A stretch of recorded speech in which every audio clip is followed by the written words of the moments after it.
Hello friends, अब लगभग आपके हाथों में सिर्फ 50 दिन बचे हैं जिसके अंदर आपको सारी तैयारी करनी है। इन 50 दिनों के अंदर कौन सी ऐसी खास बातें हैं जिनका आपको ध्यान रखना चाहिए, उसके बारे में मैं इस वीडियो में आपसे डिस्कशन करूंगा। देखिए, जो आपके लास्ट 40 डेज़ होंगे उसके अंदर कम से कम आपका 70% टाइम रिवीजन के अंदर जाना चाहिए। मतलब अगर आप 10 घंटे अपनी पढ़ाई कर रहे हैं तो 7 घंटे का टाइम आप अपने रिवीजन को देना शुरू कर दें। ये बहुत इंपॉर्टेंट चीज़ है, क्योंकि अगर आप सिर्फ नई चीज़ें करते रहेंगे और पुराने को रिवाइज नहीं करेंगे तो वो सारी आपके लिए बेसलेस हैं, यूज़लेस हैं। कम से कम कोशिश करें कि 50 क्वेश्चन लॉ के राइटिंग में ज़रूर प्रैक्टिस करें, otherwise it will create the difficulty for you. ये देखिए, आपको असाइनमेंट्स हमने प्रोवाइड करे हैं, वो क्वेश्चंस आप कर सकते हैं। कोई भी रैंडम बेसिस पे 50 क्वेश्चंस करिए। कॉन्ट्रैक्ट के 20 कर लीजिए, सेल्स ऑफ गुड्स एक्ट के 10 हो गए, पार्टनरशिप के 5, LLP के 5, कंपनी के 10, कुछ भी, लेकिन कम से कम 50 क्वेश्चन आपको राइटिंग में ज़रूर प्रैक्टिस करने हैं। वो आपकी रिवीजन का ही पार्ट है।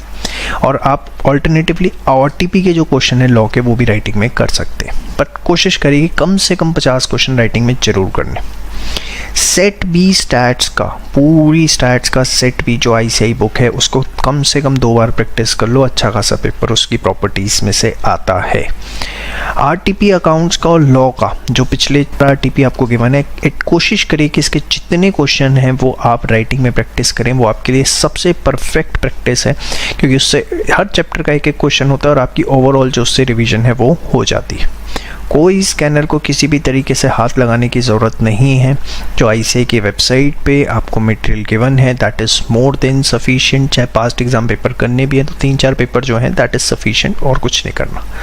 सारी प्रैक्टिस आपको जो है सिर्फ और सिर्फ ब्लैक पेन से करनी है, और कोई पेन यूज़ मत करिए, क्योंकि एग्ज़ाम में आपको पता है सिर्फ और सिर्फ ब्लैक पेन आपको अलाउड है। ये छोटी छोटी बातें हैं जिनका हम ध्यान नहीं रखते और हमारे लिए प्रॉब्लम क्रिएट करती हैं।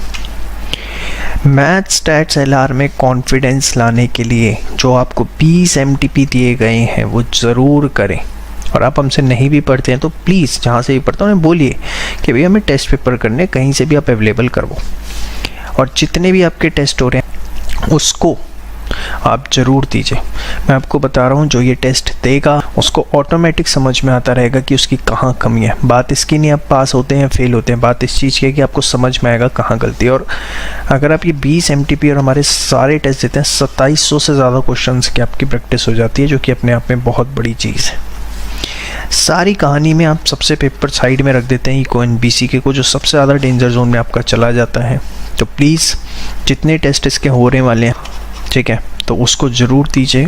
तो इन कुछ बातों का आप एंड में ध्यान रखिए, बहुत ज़रूरी है। और देखिए, सारे टेस्ट दीजिए। जिसने टेस्ट दे दिए, जिसने शपथ ले ली कि मैंने ये सारे टेस्ट देने हैं, फिर देख लेना उसका रिजल्ट में कितनी बल्ले बल्ले होगी। और जिसने इसके अंदर, देखो, नहीं दोगे अपना नुकसान करोगे, सीधी सी बात। या मैं समझा के थक चुका, मैं क्या समझाऊँ। और सीधी सी बात इतनी, टेस्ट दोगे तभी फ़ायदा है, बस खत्म कहानी। और इसके अलावा क्या करना चाहिए क्या नहीं करना चाहिए वक्त वक्त पे आपको बताया जाएगा।